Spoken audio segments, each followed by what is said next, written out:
दुरूद शरीफ पढ़ लें।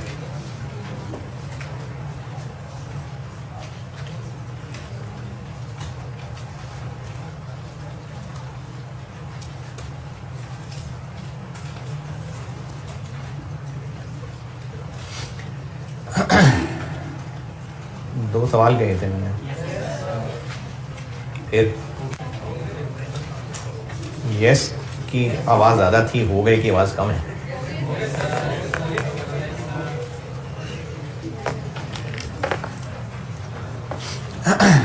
Question number 1, basic EPS numerator बताया हुआ है कितना 12 लाख, डिनोमिनेटर भी बताया हुआ है 5 लाख, 2.4 पर शेयर। डाइल्यूटेड ईपीएस ऑप्शंस हैं। ऑप्शंस के नतीजे में न्यूमरेटर में तो कुछ एडजस्ट नहीं करना। अच्छा, न्यूमरेटर में एडजस्ट क्यों नहीं करना, ये बात आपको ना ऑप्शन से तो इतनी अच्छी समझ नहीं आई, नो मुझे अंदाजा है नहीं समझ आई। अभी मैं आपको कन्वर्टेबल बताऊंगा ना, फिर आपको बेहतर समझ आएगी। डिनोमिनेटर में 5 लाख में क्या ऐड करना है, जितने इफेक्टिवली हम मुफ्त शेयर इशू कर रहे हैं। अच्छा, मुफ्त कितने शेयर इशू कर रहे हैं, क्यों कर रहे हैं, कितने राइट शेयर इशू कर रहे हैं हम, 1 लाख। अगर पूरे पैसों पे करते तो कितने शेयर इशू करने पड़ते। राइट शेयर इशू कर रहे हैं, राइट शेयर नहीं सॉरी, ऑप्शन वाले शेयर्स माइनस, इनसे टोटल पैसा कितना आना है 15। इतना टोटल पैसा अगर हम पूरे 20 रुपए पे शेयर इशू कर देते तो इतने शेयर से भी काम चल जाता। ये फार्मूला दोबारा समझते। टोटल 15 लाख रुपए हम रेज कर रहे हैं, अगर हमने शेयर फुल प्राइस पे इशू करने होते तो कितने शेयर से सिर्फ 15 लाख जनरेट हो जाता, डिवाइड बाय 20। ये फार्मूला समझ आ रहा है। टोटल इतना पैसा रेज होगा। अगर हमने ये सस्ता शेयर ना ऑफर किया होता, पूरे शेयर की प्राइस 20 रुपए चार्ज करते तो हमें 15 लाख कितने शेयर्स के अगेंस्ट मिल जाता, डिवाइड बाय 20 कितने। यानी हम लोग जितने पैसे 75,000 शेयर से रेज कर लेते वो हम 1 लाख से रेज कर रहे हैं। कितने फालतू इशू करने पड़ रहे हैं। ये हैं जो हमारे ईपीएस को गिरा देंगे कल को। क्यों गिर जाएगी ईपीएस, क्योंकि शेयर इशू हो रहे होंगे, पैसे कोई आ नहीं रहे होंगे, तो इसलिए ईपीएस गिर जाएगी। ये होता है डाइल्यूटेड ईपीएस, कि हम किसी ऐसे वादों में फंस गए हुए हैं जिससे अभी तो शेयर इशू नहीं हुए लेकिन कल करने पड़ जाएंगे और उससे हमें पैसे वैसे कोई नहीं आएंगे खास, तो ईपीएस गिर जाएगी। कितनी हो जाएगी, ये डाइल्यूटेड ईपीएस होती है। तो ये हम लोग यहां 25,000 ऐड कर देंगे, 2.2।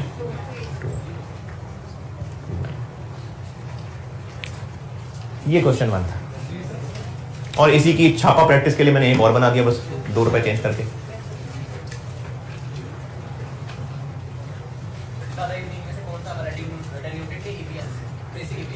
ये तो आपने बताना है। अभी तो एक ही सवाल किया, अभी तो आज 4 करेंगे और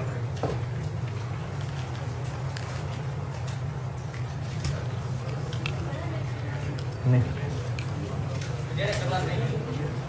FR2 की रखी मैंने,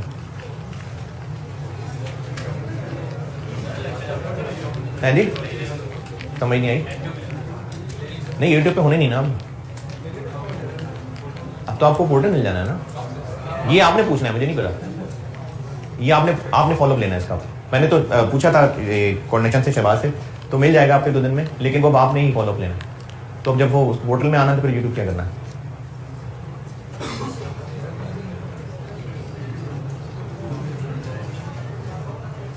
डाइल्यूटेड ईपीएस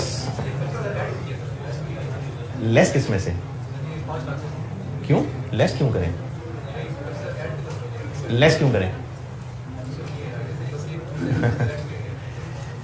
इसको डाइल्यूटेड ईपीएस का कॉन्सेप्ट दोबारा सुनिए। अभी इस वक्त इशूड शेयर कैपिटल नहीं, जितना भी इशूड शेयर कैपिटल है बेसिक ईपीएस के लिए निकाला हुआ डिनोमिनेटर 5 लाख। ये जो 5 लाख जिस टेबुलर वर्किंग से निकला होता है उसमें असल इशूड शेयर्स आ रहे होते हैं, या जो हमने अगले 15 साल में करने हैं वो भी आ रहे होते हैं। जितने इशूड अब तक हैं वो आ रहे होते हैं, उनकी बेस पे ये 5 लाख निकला हुआ है। 12 लाख वो प्रॉफिट आफ्टर टैक्स है, ये बेसिक ईपीएस है। ये जो बेसिक ईपीएस का नंबर है ना, ये एक्चुअल है सब। जो इस साल प्रॉफिट कमाया, जो इस साल के असल में शेयर्स का वेटेड एवरेज, ये एक्चुअल रिजल्ट है। Basic EPS actual performance result है। डाइल्यूटेड ईपीएस ये है कि हम दुनिया वालों को बता रहे हैं कि हम कुछ ऐसे कॉन्ट्रैक्ट्स कर चुके हुए हैं जिसके नतीजे में हम या तो कल मुफ्त में शेयर इशू कर बैठेंगे या सस्ते में शेयर इशू कर बैठेंगे। और चूंकि जितने शेयर्स इशू करेंगे उसके या तो पैसे आएंगे ही नहीं या थोड़े आएंगे, तो ईपीएस गिर जाएगी। ये हम खुद से ख्वाब नहीं बता रहे कि हमने सोचा था कि हम अगले साल इतने शेयर इशू कर देंगे, उससे अगले साल इतने करेंगे। हम फोरकास्ट नहीं बता रहे।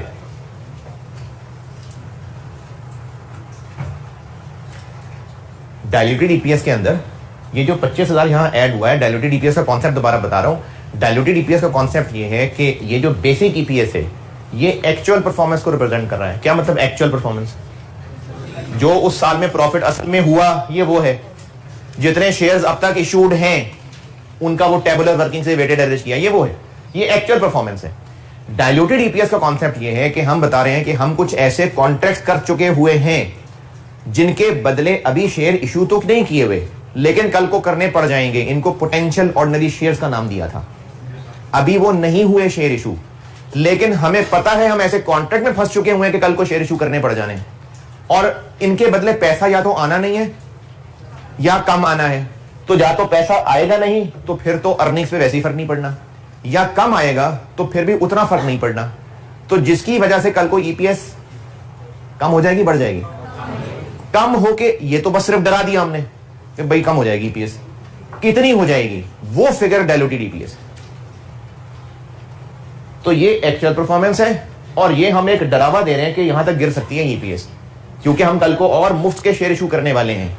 इरादा है हमारा, हमने सोचा है शेयर इशू करें, अगले 5 साल की प्लानिंग बता रहे हैं अपनी। फिर ये वो हैं जो हम कॉन्ट्रैक्ट कर चुके हुए हैं, इनसे जान नहीं छुड़ा सकेंगे, ये हमने इश्यू करने ही करने पड़ेंगे। ये वो वाले शेयर्स हम ऐड कर रहे हैं डिनोमिनेटर में, और उससे फिर जो ईपीएस गिर रही है इसको हम डाइल्यूटेड ईपीएस कह रहे हैं। अगले साल भी जब तक ये ऐसे ही रहेंगे, हम हर साल, अगले साल भी हम डाइल्यूटेड ईपीएस ऐसे ही निकाल के दिखा रहे होंगे। हाँ, जब ये वाकई इश्यू हो जाएंगे फिर क्या करना है वो भी आ रही है बात आगे आज। डाइल्यूटेड ईपीएस का concept, question number 1, question number 2 done. Options में यही है कि न्यूमरेटर में कोई एडजस्टमेंट नहीं है, और डिनोमिनेटर में क्या एडजस्टमेंट है? इफेक्टिवली जो मुफ्त वाले शेयर हैं। कैसे निकालें मुफ्त वाले शेयर? जितने ऑप्शंस वाले शेयर्स हैं माइनस जितने ऑप्शंस वाले शेयर से टोटल पैसा आ जाना है, डिवाइडेड पूरी मार्केट प्राइस। इससे आंसर क्या निकलेगा? ये 75,000 क्या है कि हमें ऑप्शन पे शेयर इशू करके जितना टोटल पैसा रेज हो रहा है सस्ते इशू करके, अगर पूरी प्राइस पे करते तो कितना पैसा रेज हो जाता? उतना ही पैसा कितने शेयर से रेज हो जाता? तो जितना पैसा हम 1 लाख से रेज कर रहे हैं उतना 75 से हो जाना था, तो हम फिर फालतू के 25 इशू कर रहे हैं। ये 25 है जो यहां ऐड होना है, ऑप्शन की बस ये एडजस्टमेंट। ओके, कन्वर्टेबल्स पे आते हैं। क्वेश्चन 3 पढ़ लें, क्वेश्चन नंबर 3। बल्कि ठहरे ना पढ़े, पहले मैं समझा दूं फिर पढ़ना, फिर समझाए बगैर क्वेश्चन 3 में ना क्वेश्चन 3 वाली बात रह जाएगी। नहीं, क्वेश्चन 3 नहीं, बताता हूं। कन्वर्टेबल समझाने लगा हूं, कन्वर्टेबल्स।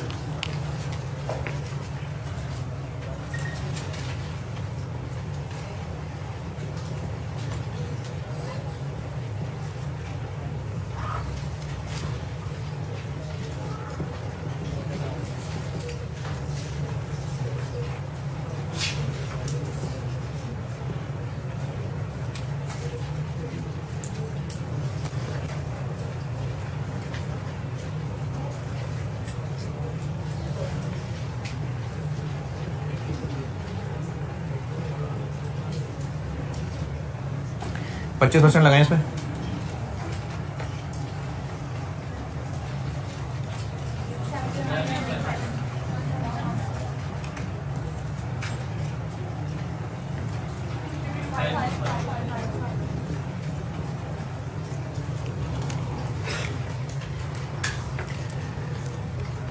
हमने कुछ डिबेंचर्स इशू किए हुए 50,000 रुपए के, जिसपे हर साल 10% इंटरेस्ट देते आ रहे हैं।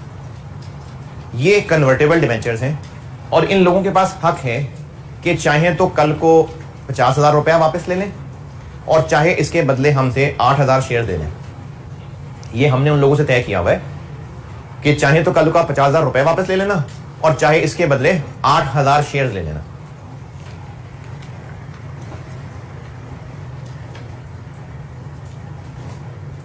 ये उन लोगों से तय है।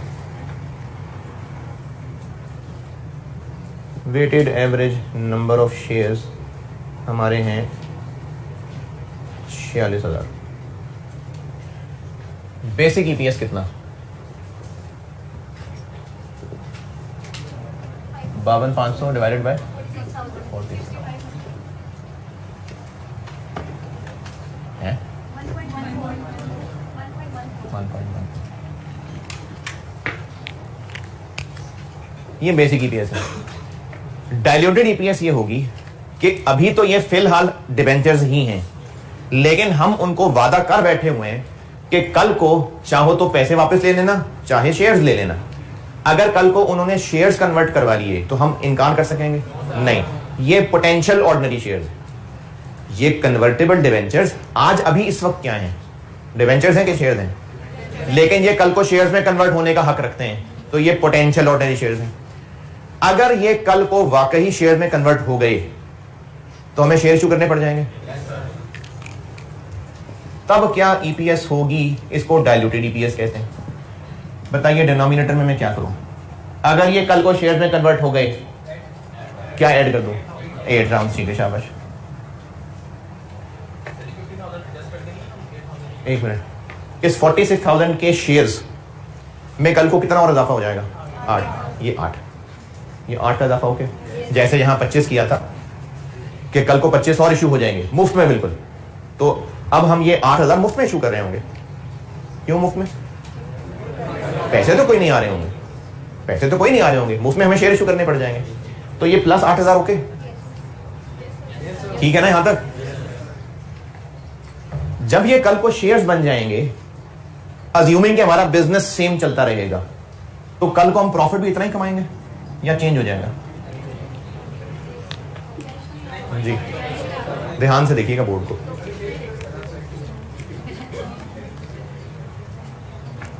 मेरा सवाल दोबारा सुने। जब ये कल को लोग शेयर्स को कन्वर्ट करवा, डिबेंचर्स को शेयर्स में कन्वर्ट करवा लेंगे, तो हमें शेयर इशू करने पड़ जाएंगे। यहां पर डिनोमिनेटर में ऐड। ओके, डाइल्यूटेड का कॉन्सेप्ट समझा सका हूं मैं कि हम कुछ ऐसे कॉन्ट्रैक्ट में फंस चुके हुए हैं कि कल को हमें या तो मुफ्त में या सस्ते शेयर इशू करने पड़ जाने हैं, तो ईपीएस गिर जाएगी। कितनी हो जाएगी ये वो हम अंदाजा बता रहे हैं। तो जब कल को ये लोग कन्वर्ट करके शेयर्स में चले जाएंगे तो शेयर्स बढ़ जाएंगे। अगर बिजनेस सेम परफॉर्म करता रहे तो मैंने कहा प्रॉफिट इतना ही रहेगा। फाइनेंस कॉस्ट भी तो खत्म हो जाएगी भाई। जब ये डिबेंचर्स ही नहीं रहेंगे तो फिर इंटरेस्ट किस बात का पड़ेगा? तो ये इंटरेस्ट भी खत्म हो जाएगा। 52,500 नहीं रह जाएगा। फिर बताएं क्या रह जाएगा? ये तो होगा नहीं। इतना आ जाना है कल को प्रॉफिट। मैंने पूरी इनकम स्टेटमेंट नहीं बनाई ऊपर से नीचे ये माइनस करके ये आ रहा था। अब जब इंटरेस्ट एक्सपेंस ही नहीं होगा, 5 माइनस ही नहीं होगा, तो पीबीटी कितना आएगा? 75,000। टैक्स कितना पड़ेगा? 18। पैट कितना रह जाएगा? 5 से पैट में कितना फर्क पड़ जाएगा?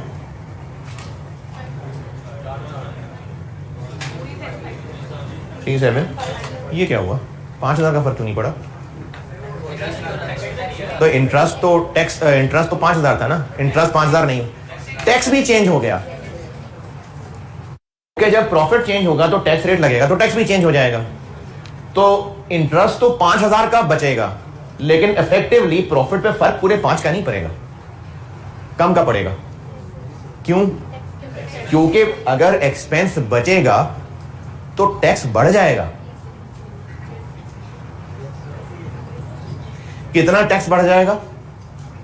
अगर आप ऐसे भी कर लेना कि 5,000 का प्रॉफिट बढ़ेगा तो 5,000 पे ही 25% लगाएं। 1 2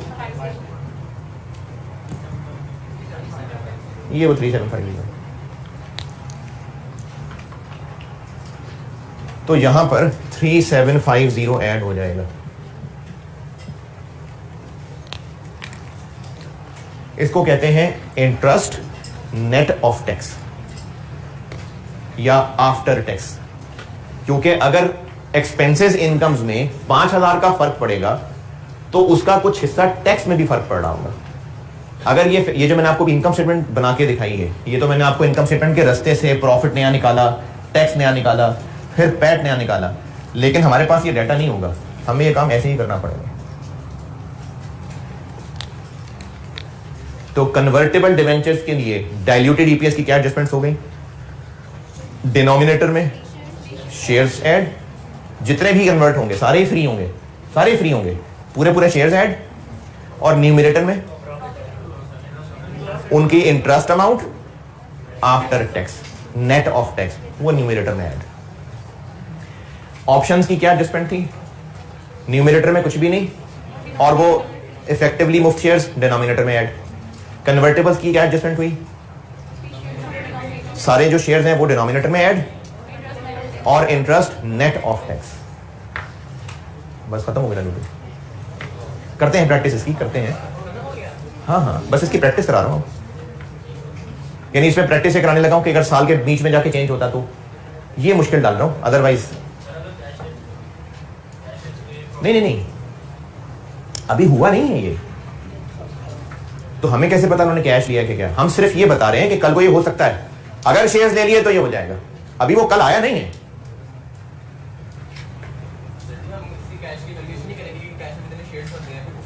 नहीं, हम जब कह रहे हैं कि तुम इसके बदले हमसे इतने शेयर्स ले लेना, तो उतने शेयर्स ही देंगे। कैश रिटेन करने से कैसे? कैश तो कैश है, बैंक से निकाल के देंगे, रिटेन करने से कैश कैसे जाएगा? कल को लोन अगर वो कहते हैं कि हमें आप पैसे दे दें, क्या एंट्री करेंगे हम? लोन डेबिट, हाँ लोन डेबिट, कैश क्रेडिट। और अगर वो कहते हैं शेयर दे दें, लोन डेबिट और शेयर कैपिटल, और प्रीमियम भी आता है। कैश फ्लो में सिखाऊंगा, प्रीमियम भी आता है, कैश फ्लो में पढ़ाऊंगा, प्रीमियम भी आता है। हाँ। क्या ले लेते तो भी हुआ ही नहीं है ना। हाँ, कोई फर्क नहीं आएगा। नहीं, ईपीएस देखें, एक तो ये कि ये काम अभी हुआ नहीं है। डाइल्यूटेड ईपीएस में हम फ्यूचर दिखा रहे हैं कि अगर इन लोगों ने कल को शेयर्स ले लिए तो ईपीएस के साथ ये हाल हो जाएगा। लेकिन अगर वो कल को एक्चुअली कैश ले लें, ये एक्चुअली शेयर्स में कन्वर्ट करा लें, वो जब कल आएगा तो तब देखेंगे। हम अभी सिर्फ फ्यूचर के बारे में बता रहे हैं कि कल को अगर वो लोग शेयर्स में कन्वर्ट करवा गए तो ये हो जाना है। अच्छा, अगर हमें यकीन है, वैसे तो ऐसा होता नहीं है, लेकिन यकीन है कि शेयर्स नहीं लेंगे वो, वैसे ऐसा होता नहीं, हम नहीं कह सकते, क्या पता ले लें जब ऑप्शन दी, लेकिन फिर भी चलो बेस मान लेते हैं कि यकीन है कि शेयर्स नहीं लेंगे वो, फिर तो ये रोला ही ना होना। ये रोला ही तब है जब वो शेयर्स लेंगे तो इसलिए वो शेयर्स लेंगे। हम अभी तो यही टेंशन में रहेंगे कि शेयर्स ले लेंगे वो। अगर शेयर्स ले लिए तो ईपीएस इतनी हो जाएगी। इसका क्या आंसर आ रहा है? 1.04।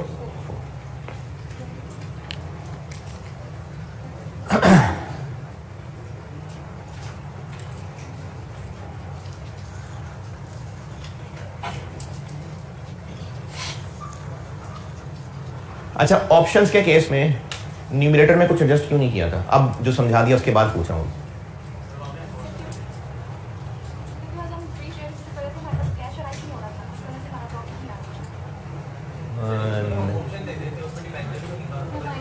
यहां पर तो डिबेंचर्स खत्म होने से इंटरेस्ट चेंज हो जाएगा, वहां पर थोड़ी कोई एक्सपेंस इनकम चेंज होगा। देखें, ये मैंने क्यों ऐड किया है कि जब डिबेंचर नहीं रहेंगे तो इंटरेस्ट खत्म हो जाएगा, तो प्रॉफिट चेंज हो जाएगा। ऑप्शंस में तो कोई एक्सपेंस इनकम नहीं चेंज होगा, इसलिए शेयर ऑप्शंस वाले में न्यूमरेटर में कुछ भी नहीं लिया था। तो ऑप्शंस में रिपीट, ऑप्शंस की एडजस्टमेंट ऊपर कुछ नहीं, डिनोमिनेटर में जो तकरीबन फ्री वाले बन रहे हैं उस फार्मूले से, कन्वर्टेबल्स वाले में न्यूमरेटर में interest expense net of tax, और डिनोमिनेटर में जितने वो शेयर्स कन्वर्ट करवा रहे हैं। ये एग्जांपल नोट करें, फिर मैं इसकी एक और वैरायटी बताता हूं।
हाँ जी, नोटेड।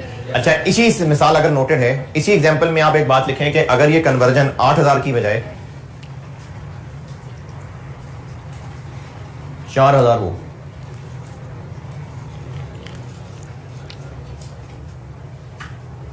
बताइए आंसर।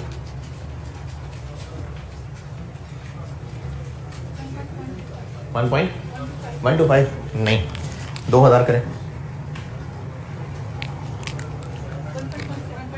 ठीक है, ठीक है जी, 1.17। 8000 की बजाय 2000, यानी हमने इनको कहा हुआ है कि चाहो 50,000 कैश ले लो, चाहो 2000 शेयर ले लो। तो अब डायलूटेड ईपीएस ये हो जाती है। लेकिन हम डायलूटेड ईपीएस इसको ना बोलते थे, हम फिर डायलूटेड ईपीएस 1.14 को ही कहते। क्यों? क्योंकि डायलूटेड ईपीएस बताने का मकसद ही क्या है? डाइल्यूट, कम हो जानी है। तो अगर वो बढ़ जानी है तो बस फिर हम उसको डाइल्यूटिव नहीं कहेंगे, इसको कहते हैं एंटी डाइल्यूटिव।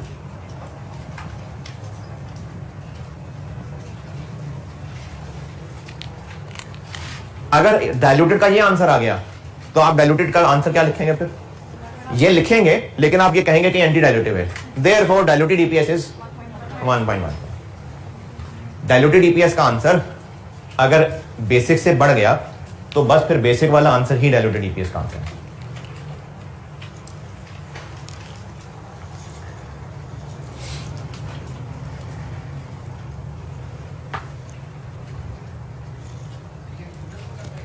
नहीं, I33 ने कहा है डाइल्यूट, तो नाम है ना डाइल्यूट, तो डाइल्यूट ही नहीं हो रहा तो बढ़ रहा है।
जल्दी जल्दी नोट करें यार, काफी सारी चीजें बतानी है।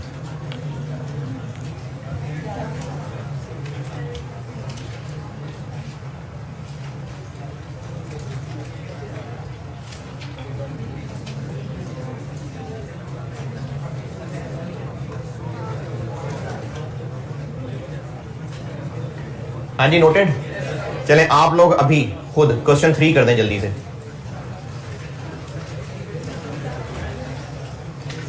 बस 5 मिनट का सवाल है। क्वेश्चन नंबर 3 आप लोग सॉल्व कर दें डाइल्यूटेड के नोट्स में से, डाइल्यूटेड वाले क्वेश्चन में से क्वेश्चन नंबर 3 आप लोग अभी सॉल्व कर दें।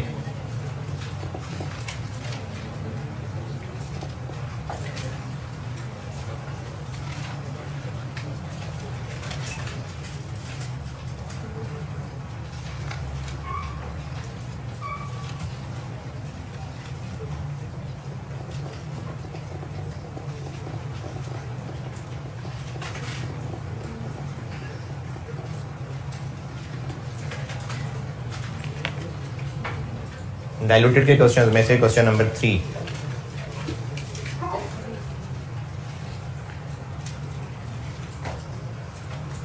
ये जो मैंने वर्ड लायबिलिटी कंपोनेंट लिखा हुआ ना, ये लोन अमाउंट ही है। लायबिलिटी कंपोनेंट लिखा नजर आ रहा है, आप इसको लोन अमाउंट समझें।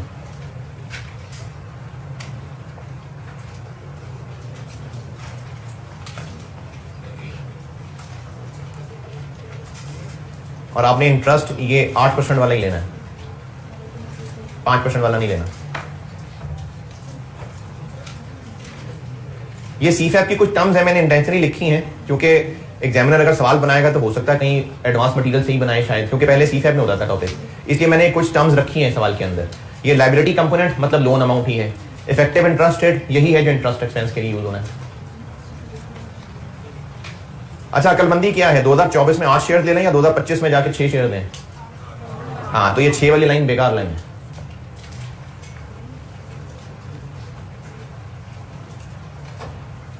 इन्वेस्टर यकीनन अकलमंद होगा तो वो ये 8 शेयर्स वाली ऑप्शन को ही लेगा। तो इसलिए सवाल 6 वाली लाइन बेकार, 8 वाली लाइन है। नहीं नहीं,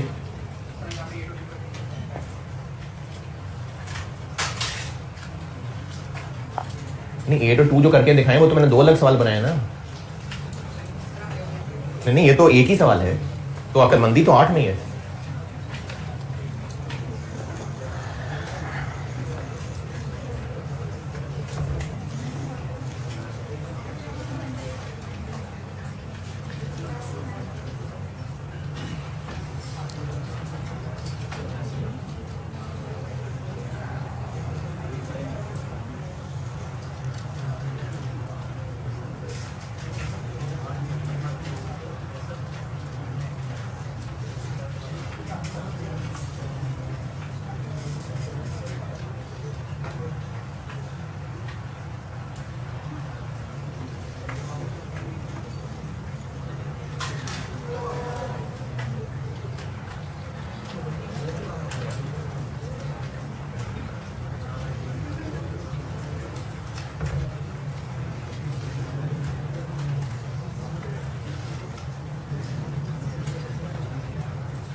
हाँ जी,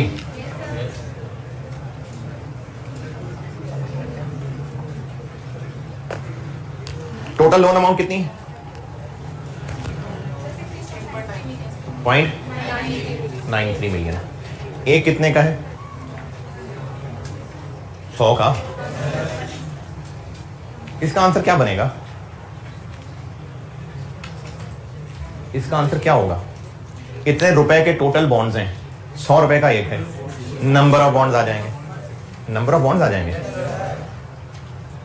कहा उनको यह हुआ है कि एक बॉन्ड के बदले 8 शेयर्स ले लेना, तो कितने शेयर्स दे देंगे उनको? टोटल इतने रुपए का लोन डिवाइडेड बाय एक 100 रुपए का है, तो नंबर ऑफ बॉन्ड्स आ गए। हर बॉन्ड के बदले 8 इंटू 8, कितने शेयर्स बन गए? 135 444। इतने शेयर्स हम उनको दे रहे होंगे। ये है जो डिनोमिनेटर में ऐड होने। अजीब अजीब शक्लें बना रहे हैं यार। इतने शेयर इशू करने पड़ेंगे हमें। Each bond is convertible into 8 shares. तो ईच बॉन्ड है कितने? इतने टोटल डिवाइडेड बाय 100। इसको 100 से डिवाइड करेंगे तो नंबर ऑफ बॉन्ड्स आ जाएंगे। Each bond into 8।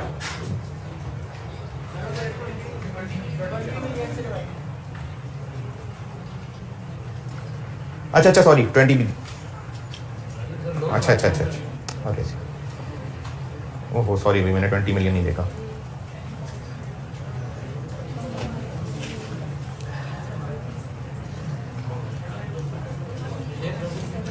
हाँ जी, वो मैंने 20 मिलियन रुपए नहीं देखे।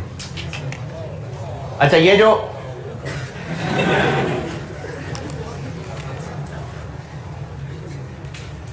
अब इसमें ये टर्म्स मैंने ना कुछ सीफे बन की रखी हैं, इन टर्म्स को समझ लें अच्छी तरह। क्या बना? क्या बताने लगा हूं? 16 लाख शेयर हम इशू कर रहे होंगे, तो ये 16 लाख डिनोमिनेटर में ऐड हो जाएगा। अच्छा, अब ये टर्म्स आपको मैं बता देता हूं एहतियातन, जो मैंने सवाल में रखी हैं, और ये भी उम्मीद बता देता हूं कि पेपर में क्या होगा इसकी जगह पर।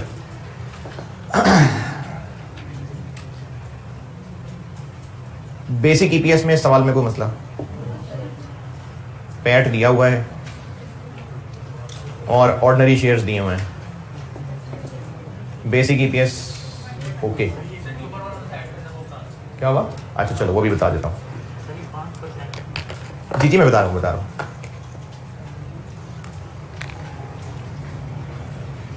बेसिक ईपीएस हो गई, पैट कितना है? 18 मिलियन डिवाइडेड बाय शेयर्स कितने हैं? 2.25। इस पे कोई एतराज? Diluted EPS. इस 18 मिलियन में कितना ऐड हो जाएगा जितना इस लोन पे इंटरेस्ट पड़ रहा था? 93 मिलियन इंटू 8%। लेकिन ये 60% क्या किया मैंने? ये 40% लेस कर लिया। ये इसमें ऐड हो जाएगा, और डिनोमिनेटर में क्या ऐड हो जाएगा? 8 मिलियन प्लस 16। कितना आंसर आ गया? 1 पॉइंट। अच्छा, अब ये जो 20 मिलियन और 16 मिलियन का फर्क है, और 5% और 8% का फर्क है, ये बताता हूं। चूंकि ये सीफैप का टॉपिक था, और ये जो कन्वर्टेबल डिबेंचर्स होते हैं, इनके भी ना सीफैप लेवल पे 2 टुकड़े करके लिखने पड़ते हैं। वो आपका स्कोप नहीं है, I32 है, वो आपका स्कोप नहीं है। अगर तो ऐसा ही सवाल उठा के कॉपी करके आपको टेस्ट हुआ, जैसे इसमें मैंने 20 मिलियन और 16 मिलियन और 8% और 5% नजर आ रहा है, इंटरेस्ट की अमाउंट के लिए आप ये लायबिलिटी पोर्शन और इफेक्टिव रेट यूज करेंगे, जबकि शेयर्स की कन्वर्जन निकालने के लिए आप 20 मिलियन रुपए यूज करेंगे। दोबारा सुनिए, अब आप इसको याद कैसे रखेंगे? 20 क्या है और 16 क्या है? 20 जो इनकी टोटल अमाउंट है, 16 जिसको लायबिलिटी कंपोनेंट कहा हुआ है। तो आपने इंटरेस्ट निकालने के लिए लायबिलिटी कंपोनेंट पे इफेक्टिव रेट लेना है। ये सीफैप लेवल की चीज है, इसलिए एहतियातन बता रहा हूं कि अगर कोई सवाल कॉपी हुआ, थोड़ा बहुत चेंज करके बनाया, शायद ये नाम सवाल में आ जाए। अदरवाइज ये I32 की चीज है जो सीफैप 1 में पढ़ेंगे आप। इंटरेस्ट की फिगर के लिए लायबिलिटी कंपोनेंट पे इफेक्टिव रेट लगाएंगे, और नंबर ऑफ शेयर्स निकालने के लिए वो टोटल अमाउंट इस्तेमाल करेंगे।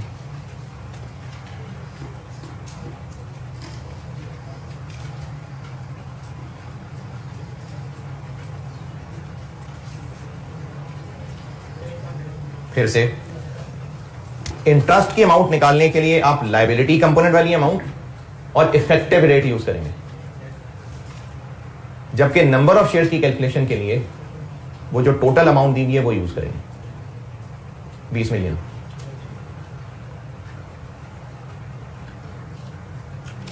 अगर ये आप हैं, अगर ये आपके लेवल पे एहतियात करके सवाल बनाया जाए तो फिर आपको ये 16 और 8 दोनों ही नहीं दिए होंगे, बस 20 दिया होगा और 5 दिया होगा। तो इंटरेस्ट कैसे निकलेगा?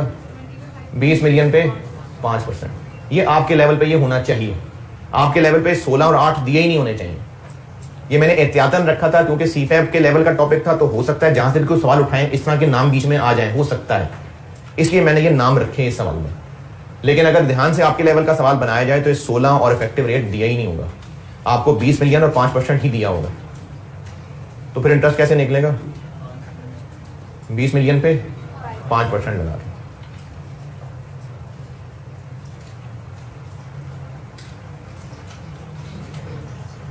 चलिए एक सवाल और लिखें।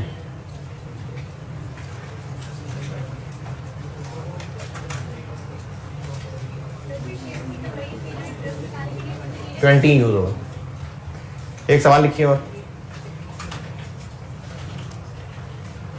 PBT, PBT profit before tax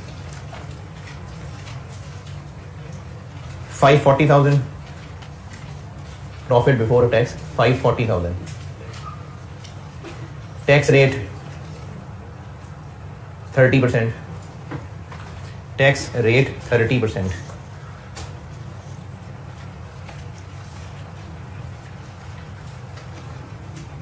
weighted average outstanding ordinary shares,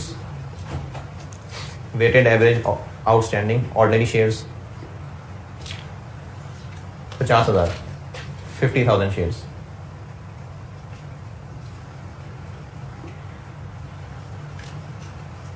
%, लिखें 10% irredeemable preference share capital, 10% irredeemable preference share capital 1 lakh रुपए, 1 लाख रुपए।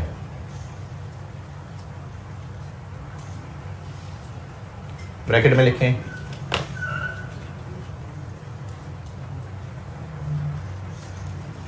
Face ₹10 each, ₹10 each, ₹10 each।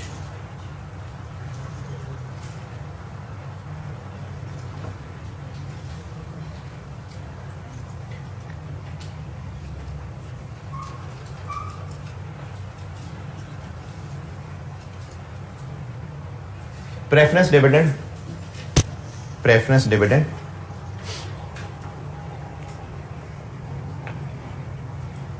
is not allowable for tax purposes. Preference dividend is not allowable for tax purposes.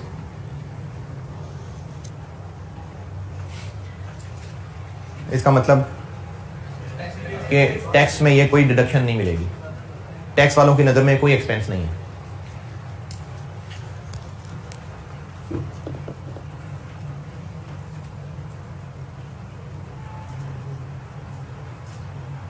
These preference shares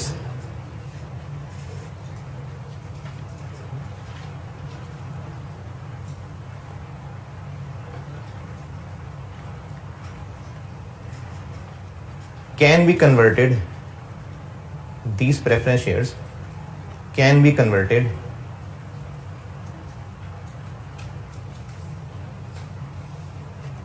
into ordinary shares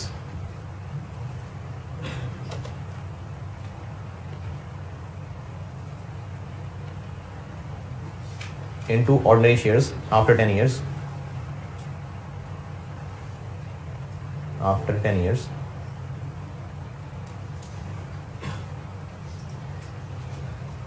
in ratio of 1 ordinary share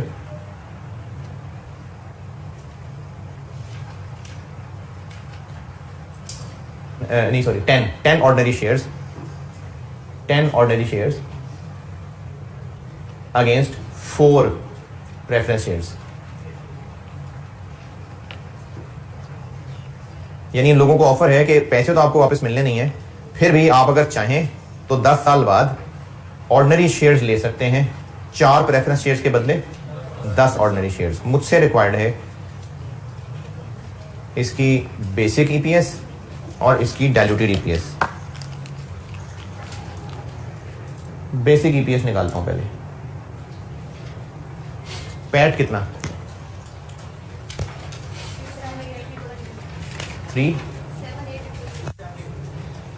540 मैंने PBT कहा था, तो PAT खुद बना लें उसको. उसमें से 30% टैक्स निकाल दें तो ये आ गया पैट. माइनस इररिडीमेबल का प्रेफरेंस डिविडेंड कितना 1 लाख रुपए पे 10% डिवाइडेड बाय बेसिक ईपीएस का डिनोमिनेटर 50,000. 7.36 ये हो गई बेसिक ईपीएस.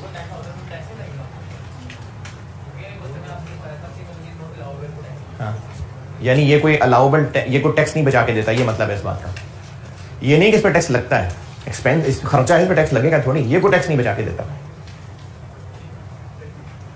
डाइल्यूटेड में क्या करें जी?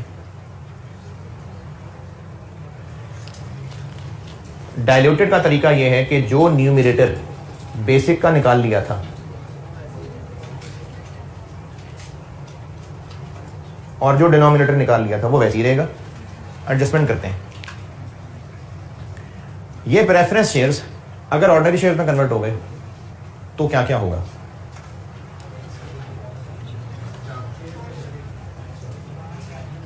एक तो 4 प्रेफरेंस शेयर्स के बदले 10 ऑर्डिनरी शेयर्स, तो कितने टोटल ऑर्डिनरी शेयर इशू करने पड़ जाएंगे?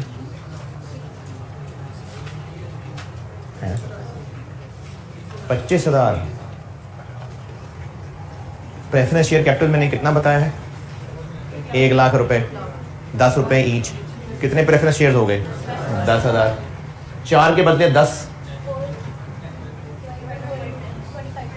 तो हमें इन 10,000 प्रेफरेंस शेयर्स के बदले इतने ऑर्डिनरी शेयर्स देने पड़ जाने हैं. कन्वर्ट तो डिनोमिनेटर में कितना ऐड कर दूं? 25,000. न्यूमरेटर में क्या करूं? न्यूमरेटर में क्या करूं जब ये प्रेफरेंस शेयर नहीं रहेंगे? तो वो जो डिविडेंड देना था वो नहीं देंगे, क्या करूं? 10,000 क्या करूं? ठीक है, यानी काट दें या ऐड कर दें.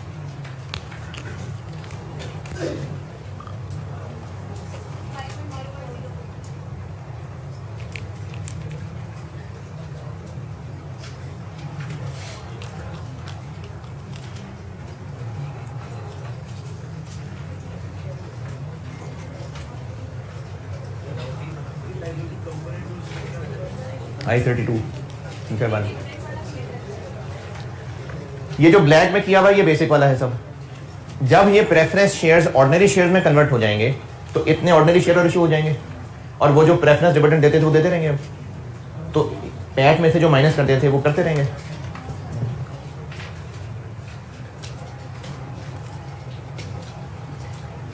डाइल्यूटेड वाले क्लास नोट्स में आए. डाइल्यूटेड वाले क्लास नोट्स बल्कि पहले बेसिक वाले पे हैं. पहले बेसिक वाले क्लास नोट्स में आए. पेज के तकरीबन मिड में एक एग्जाम नोट का डब्बा पढ़ाया था मैंने, और तब मैंने ये बात की थी कि आफ्टर टैक्स वाली बात बाद में बताऊंगा. बेसिक ईपीएस के क्लास नोट में तकरीबन दरमियान में पेज के एक एग्जाम नोट का डब्बा पढ़ाया था आपको कि अगर क्यूमुलेटिव है तो डिविडेंड माइनस करना ही करना है, और नॉन क्यूमुलेटिव है तो डिक्लेयर करने का कहा है तो माइनस करेंगे, नहीं कहा तो नहीं, ये बताई थी बात। अब इस डब्बे से ऊपर तो 2 लाइनें ऊपर जो मैंने बेसिक ईपीएस का फार्मूला लिखा हुआ है, उसमें ऊपर न्यूमरेटर में से क्या माइनस किया हुआ है? ऊपर न्यूमरेटर में से डिविडेंड माइनस करने को कहा है, और साथ ब्रैकेट में कुछ लिखा है आगे, इफ अलाउएबल। आपके लेवल पे बाय डिफॉल्ट मैंने साथ क्या लिखा है? If mentioned to be tax allowable. आपके लेवल पे प्रेफरेंस शेयर्स, क्योंकि ये ना इसमें डेफर्ड टैक्स बनता है जो आपके लेवल की चीज नहीं है, डेफर्ड टैक्स होता है जो आपके लेवल की चीज नहीं है, इसलिए इररिडीमेबल प्रेफरेंस शेयर्स के ऊपर डिविडेंड, ये जो जुमला मैंने सवाल में लिखाया था, ये बाय डिफॉल्ट ऐसे ही है। इररिडीमेबल प्रेफरेंस शेयर्स का डिविडेंड बाय डिफॉल्ट वही है जो मैंने अभी सवाल में लिखवाया था। क्या लिखवाया था? कि ये अलाउबल फॉर टैक्स नहीं है, बाय डिफॉल्ट यही है। सवाल में आपको प्रेफरेंस डिविडेंड के टैक्स के बारे में उम्मीद है पूरी इंशाल्लाह नहीं कहा होगा, क्योंकि वो डेफर्ड टैक्स चीज है और आपके वो लेवल की नहीं है, तो वो नहीं कहा होगा। तो ये जो जुमला मैंने भी सवाल में लिखवाया था टैक्स वाला, बाय डिफॉल्ट ये नहीं भी कहा तो भी ऐसे ही। चलें अब आप डाइल्यूटेड वाले नोट्स में आए। डाइल्यूटेड वाले नोट्स, डाइल्यूटेड वाले क्लास नोट्स में दूसरे पेज के टॉप पे ये कन्वर्टेबल वाली मैंने बात सारी लिखी हुई है। ये जो सारा समझाया ना कन्वर्टेबल, ये सारा इसमें लिखा हुआ है कि न्यूमरेटर में क्या ऐड करना है और डिनोमिनेटर में क्या ऐड करना है। ये बस वही लिखा हुआ है, ठीक है, ये समझा दिया सारा। डाइल्यूटेड ईपीएस में अब 2 मुश्किलें रह गई। एक मुश्किल तो आपके लेवल की मैं उम्मीद करता हूं कि है, दूसरी मुश्किल मैंने अखीर एहतियातन डाली हुई है, समझ आ जाए तो ठीक है, नहीं तो वो अखीर एहतियातन है। पहले जो आपके लेवल की है वो बता देता हूं, फिर जो अखीर एहतियातन है वो जिसको समझ आ जाए ठीक है, क्योंकि ये सीफैप का टॉपिक था तो मैंने इसमें बहुत फूकते फूकते जो है समझता हूं कि ये चीजें जब तक 2-4 अटेम्प्ट, अभी वाला तो बहुत आसान था, अभी वाले सवाल बहुत सिंपल था, डाइल्यूटेड में था ही कुछ नहीं, लेकिन जब तक 2-4 अटेम्प्ट नहीं गुजर जाती ना तब तक एक मिजाज समझ नहीं आएगा। तो मैंने इसलिए एहतियातन कुछ चीजें एक्स्ट्रा डाली हुई हैं। तो आपके लेवल की जो मुश्किल हो सकती है वो बता देता हूं, और जो मैंने बहुत एहतियातन, बहुत ही अखीर एहतियातन डाली हुई है वो भी बस ज़बानी बता देता हूं, जिससे हो जाए ठीक है, नहीं तो बाकी छोड़ देना। आपके लेवल की मुश्किल हो सकती है क्लास क्वेश्चंस में से, इसके क्वेश्चन में से डाइल्यूटेड के क्वेश्चन नंबर 6 पढ़ ले, मैं बताता हूं बोर्ड पे।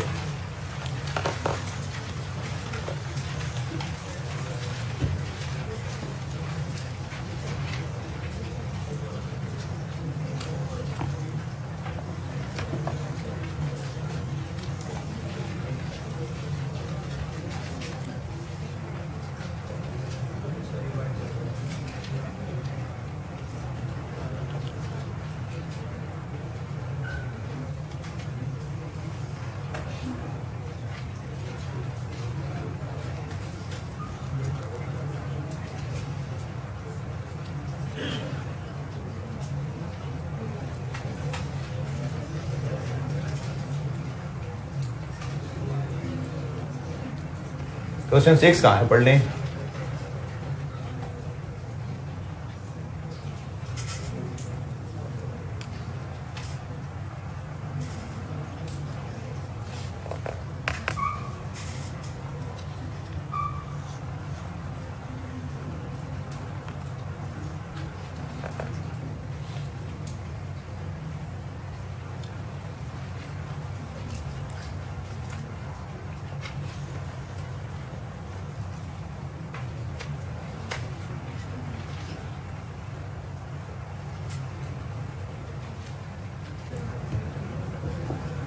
क्वेश्चन 6 का पढ़ने को पढ़ लिया। इसमें एक नाम मैंने इंक्लूड रखा है क्योंकि आईकेप ने बुक में जो चैप्टर आपकी लिखा है ना उसमें उन्होंने पेरेंट का नाम रखा है, इसलिए मैंने भी रख लिया है। तो ये FR2 लेवल की चीज, लेकिन आपको अगर ये पेरेंट का वर्ड लिखा नजर आ रहा है, एट्रीब्यूट टू पेरेंट, बस ये हम ही है, ये हमारी कंपनी ही है। नाम मैंने लिखा रहने दिया क्योंकि आईकेप की बुक में इसको लिखा हुआ है, तो इसलिए नाम मैंने लिखा रहने दिया लेकिन ये हम ही है, यानी प्रॉफिट फ्रॉम कंटिन्यूइंग ऑपरेशंस है बस ये। अच्छा, इस सवाल में एक नई बात आपको ये नजर आएगी कि पोटेंशियल ऑर्डिनरी शेयर्स 1 से ज्यादा आ गए। अगर सवाल पड़ा है, मैंने आपको 3 मिसालें कराई हैं, ऑप्शन की भी मिसाल करा दी, डिवेंचर्स की भी करा दी, और अभी ये प्रेफरेंस शेयर की भी करा दी। अगर ये एक से ज्यादा हो गए सवाल में तो क्या करना है ये सिखाने लगा। मुझे उम्मीद तो है कि ये थोड़ा ऊंचा है, लेकिन फिर भी जब तक 2-4 अटेम्प्ट्स नहीं गुजर जाती, लेवल एक डिफाइन नहीं हो जाता, तब तक एहतियात मुझे पूरी करनी है। तो इसलिए सवाल मैं आपके लेवल का समझ रहा हूं तो करा रहा हूं। क्या पहचान हुई सवाल की? एक से ज्यादा क्या? पोटेंशियल ऑर्डिनरी शेयर जिन पे हम डायल्यूटेड ईपीएस निकालते हैं, अगर वो एक से ज्यादा हो तो कैसे करना है वो सिखाने लगा। इससे पहले हमने एक एक करके ऑप्शन के भी 2 सवाल कर लिए, डिवेंचर्स का भी 1-2 सवाल कर लिए, प्रेफरेंस शेयर का मैंने 1 सवाल करा दिया, एक एक करके कर लिया। अगर एक से ज्यादा मिक्स हो जाए तो कैसे करना है वो सिखा रहा हूं इस सवाल से।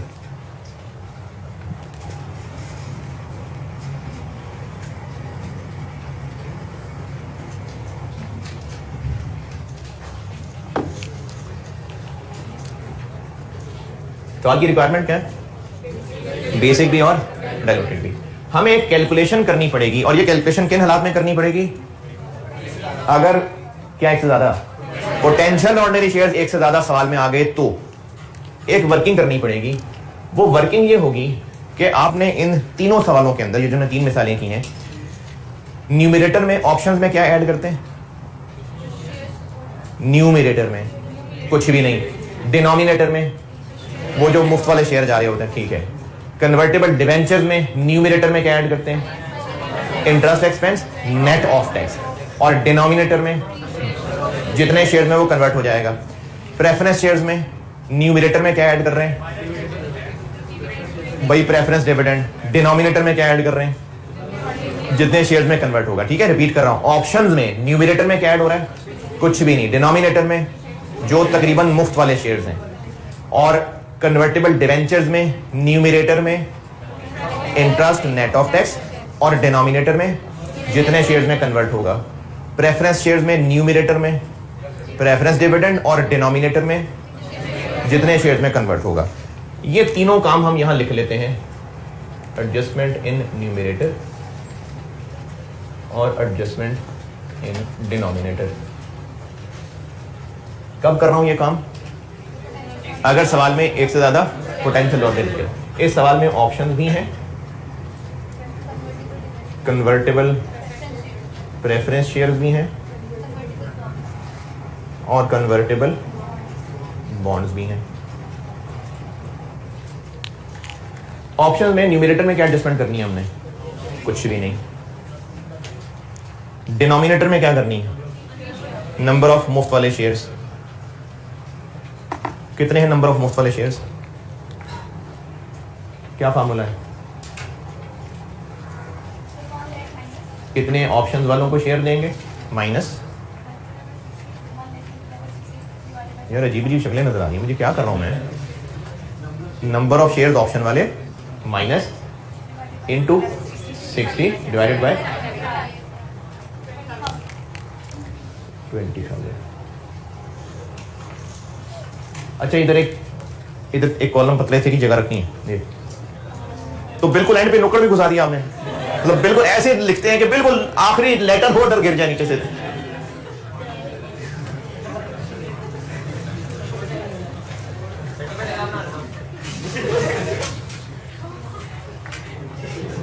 कन्वर्टेबल प्रेफरेंस शेयर्स, न्यूमरेटर में क्या ऐड होना है?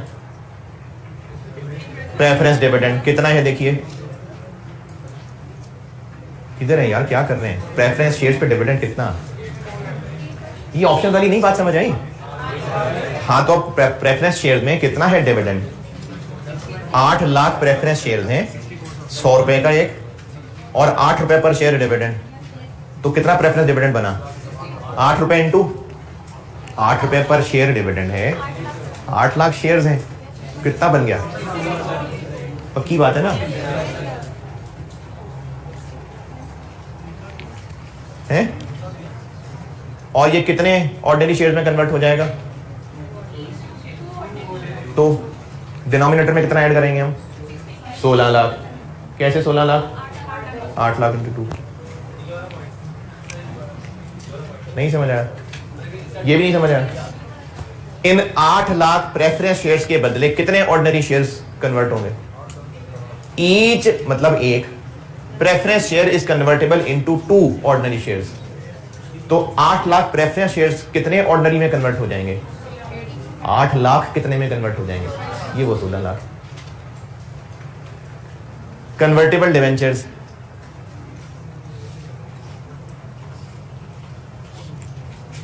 हाँ जी, जरूरी नहीं कि इस पैराग्राफ में सब कुछ नजर आए, कुछ हेडिंग में भी नजर आ रहा है। 5% कन्वर्टेबल, ये मैंने अभी कुछ देर पहले बात की थी कि आपके लेवल पे यही होगा।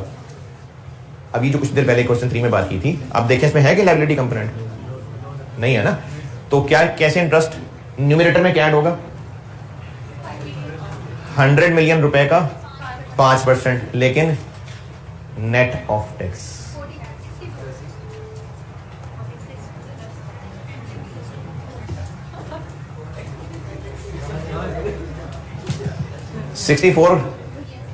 ₹8 पर शेयर डिविडेंड और 8 लाख शेयर्स है ना?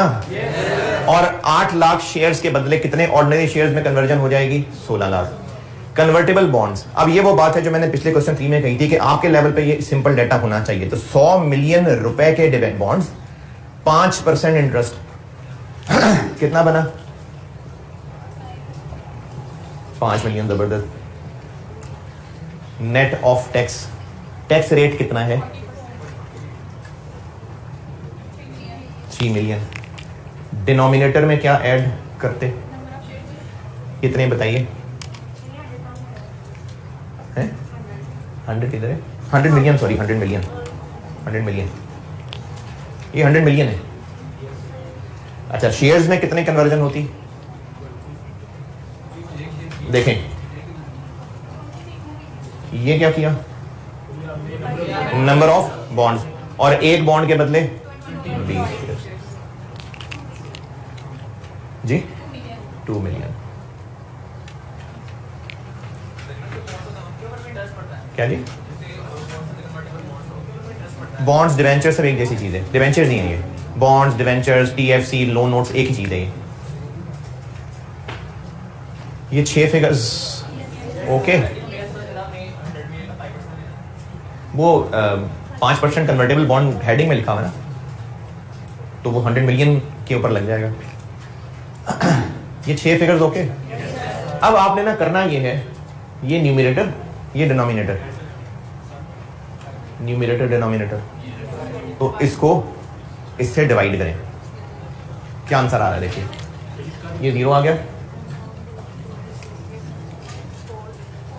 4 1.5। क्या जी? नहीं, ये एक वर्किंग की है हमने। कब हो रही है ये वर्किंग? जब सवाल में एक से ज्यादा तरह के पोटेंशियल ऑर्डिनरी शेयर्स हैं। इस वर्किंग से हम ये देखने लगे हैं कि कौन हमारी ईपीएस को सबसे ज्यादा खराब करेगा। डाइल्यूटेड ईपीएस का कॉन्सेप्ट क्या है? कि कल को हमारी ईपीएस कम हो जाएगी ना, यही कॉन्सेप्ट है ना, कि कल को हमारी ईपीएस कम हो जाएगी। तो इनमें से कौन ऐसा है जो हमारी ईपीएस को ज्यादा खराब करेगा? नहीं, ये तो बढ़ा देगा। तो इसका तरीका यह है कि आप ये वर्किंग करेंगे और फिर इनमें इनकी पोजीशंस लगाएंगे। कम से ज्यादा की तरफ जाना है, लो से ज्यादा की तरफ जाना है। फर्स्ट पोजीशन किसकी? Second, third. दोबारा, अगर सवाल में एक से ज्यादा तरह के पोटेंशियल ऑर्डिनरी शेयर्स हैं तो फिर पहले ये वर्किंग होगी। इस वर्किंग में हम क्या करेंगे? जो इनमें न्यूमरेटर में एडजस्टमेंट्स करनी थी डाइल्यूटेड के फार्मूले में, और जो डिनोमिनेटर में एडजस्टमेंट्स करनी थी, दिस डिवाइडेड बाय दिस करके आंसर निकालेंगे और लोएस्ट से हाईएस्ट की तरफ रैंकिंग करेंगे। हो गया? अब हम सवाल को सॉल्व करेंगे।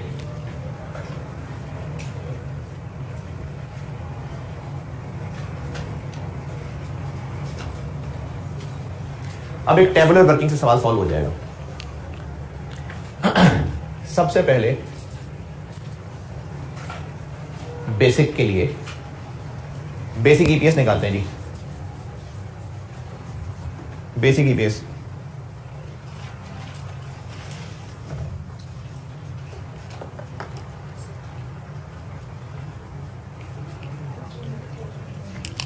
कितना है पैट?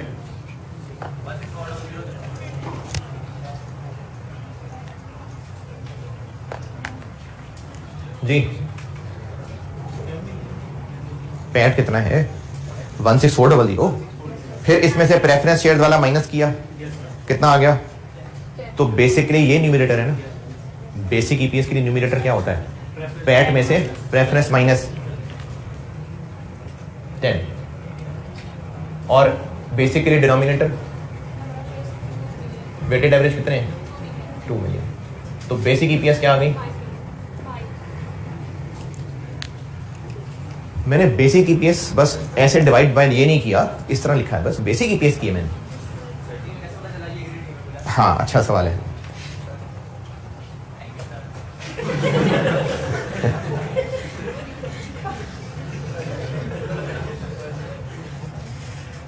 ये ऐसे पता चला कि अगर ये रिडीमेबल होते तो वो प्रॉफिट निकालने में ऑलरेडी माइनस हो चुके हुए होते।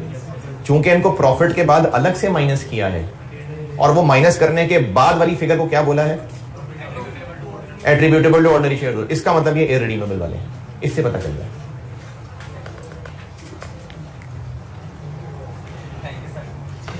बेसिक ईपीएस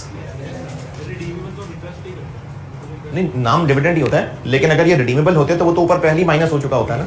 तो चूंकि वो प्रॉफिट में से इसको माइनस करके बाकी को एट्रीब्यूटेबल टू ऑर्डिनरी कह रहा है, इसका मतलब ये इररिडीमेबल वाले हैं। बेसिक ईपीएस अब हम करेंगे ये कि इन में से एक एक को लेंगे। पहले किसको लें? पहला नंबर ऑप्शन। न्यूमरेटर में क्या ऐड? कुछ नहीं। डिनोमिनेटर में क्या ऐड? 20,000।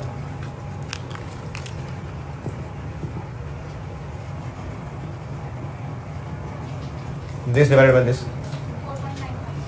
4. अगर सिर्फ ऑप्शंस का सवाल होता, ये डाइल्यूटेड ईपीएस आ गई, ये डाइल्यूटेड ईपीएस आ गई। अब किसका नंबर लें? Convertible bond.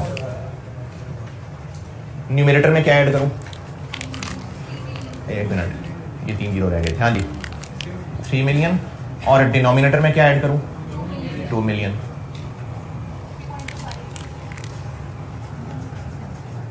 $13 मिलियन।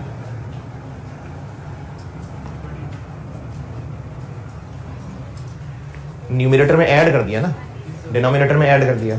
अब क्या बना आंसर? 3.23। एक एक करके डाइल्यूटेड में शामिल करते जा रहे हैं। अब किसको करें? नंबर 3 जिसका था प्रेफरेंस। न्यूमरेटर में क्या ऐड करूं? 64। डिनोमिनेटर में क्या ऐड करूं?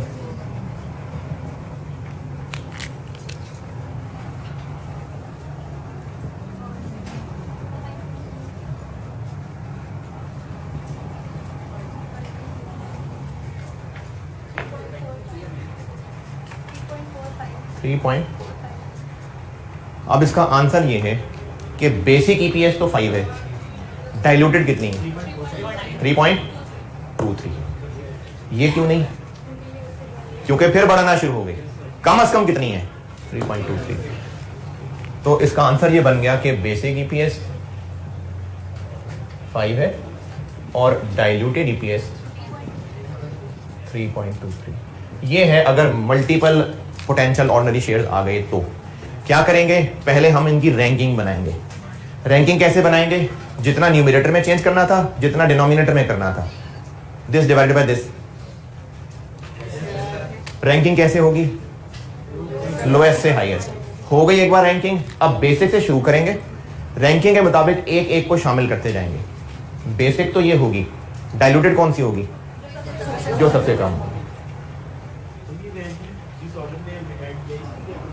कि कौन सा है जो उसको ज्यादा नुकसान पहुंचाएगा, क्योंकि जिसने कम नुकसान पहुंचाना है अगर पहले हम उसको शामिल कर देंगे तो वो एक बेकार चीज होगी, लेकिन हमारी वो डाइल्यूटेड ईपीएस में शामिल हो जाएगी। हमें देखना है कि सबसे ज्यादा नुकसान कहां पहुंचेगा, तो जिस चीज ने सबसे ज्यादा नुकसान पहुंचाना है पहले इसको शामिल करें ताकि हम वाकई सबसे ज्यादा नुकसान देख सकें। नहीं, सबसे ज्यादा नुकसान इससे पहुंचेगा कि न्यूमरेटर में कुछ नहीं बढ़ाएगा, डिनोमिनेटर में रेशियोस बढ़ा देगा। सबसे ज्यादा नुकसान यह पहुंचाएगा। हाँ जी, ओके। ये है आपके लेवल पे जो चीज टेस्ट हो सकती है। इसको मैंने लिखा हुआ है, डायलूटेड के नोट्स में है, डायलूटेड के नोट्स में। इंपॉर्टेंट पॉइंट्स नंबर 4, ये मैंने बात लिखने की कोशिश की है, पढ़ के देख लें। अगर तो आपको ये सब समझ आ रहा है तो ठीक है, नहीं तो अपने अल्फाज में मजीद लिख लें। Point 4 important points, point number 4 पढ़ लें, पॉइंट 4 पढ़ लें, उसका डब्बा पढ़ लें।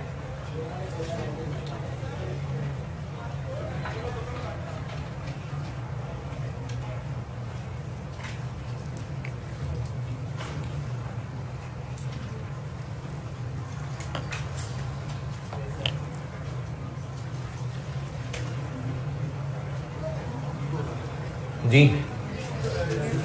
ओके। अच्छा, अब एक चीज जबानी देख लें, वो आखिर एहतियातन है। जिसको लगे कि उसका जिगरा इतना है कि उसको कर सकता है, वो जरूर ट्राई करे, बाकी ना करे। मुझे लग रहा है कि एक ऊंची बात है वो। ये बताऊं कि ना है?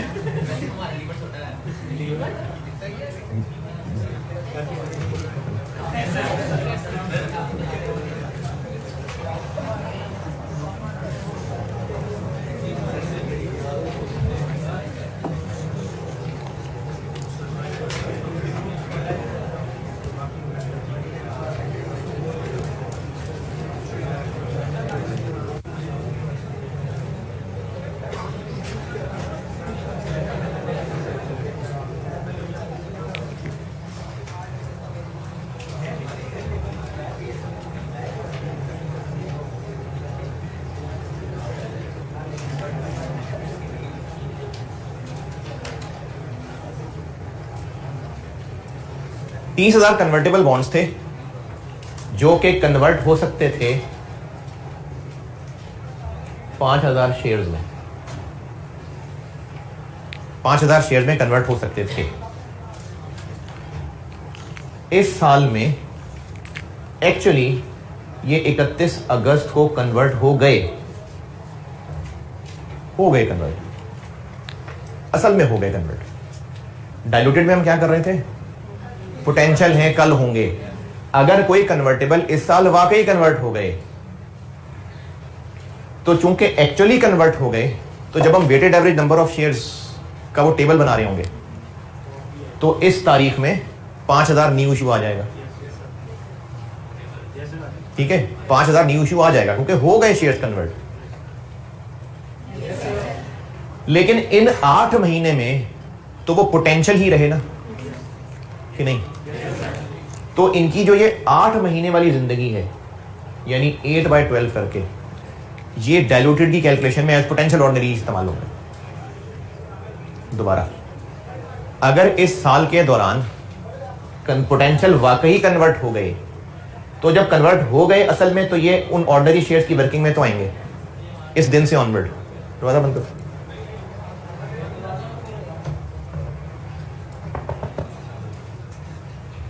असल में कन्वर्ट हो गए तो जो हम वेटेड एवरेज का टेबल बना रहे होते हैं उसमें 31 अगस्त में 5,000 आ जाएंगे। लेकिन इन 8 महीने, इधर मेरी बात सुने ना यार,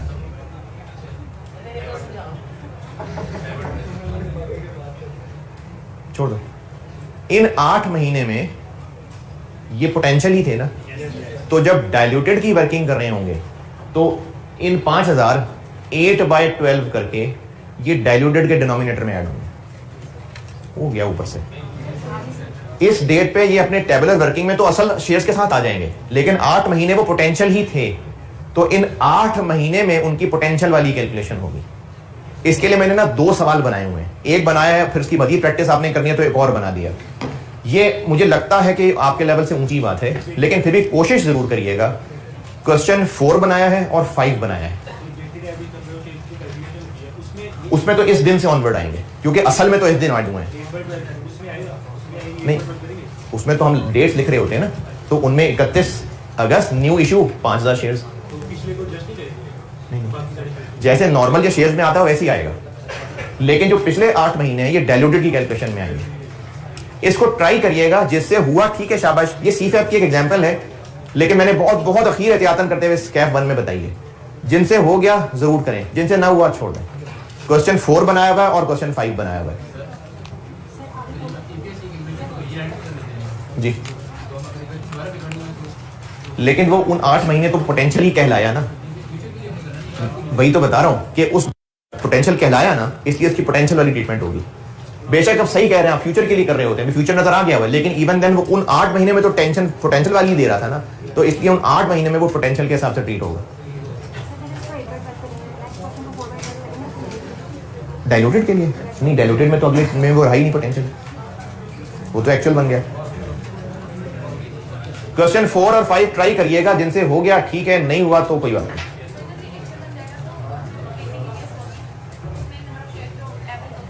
हाँ ना, जो हम टेबुलर वर्किंग करते हैं उसमें 31 अगस्त को आएंगे न्यू इशू, क्योंकि असल में इशू हुए हैं। जो हम वेटेड एवरेज का टेबल बनाते हैं उसमें 31 अगस्त के सामने न्यू इशू आएंगे 5000। ठीक है, चलें ठीक है जी, अल्लाह हाफिज।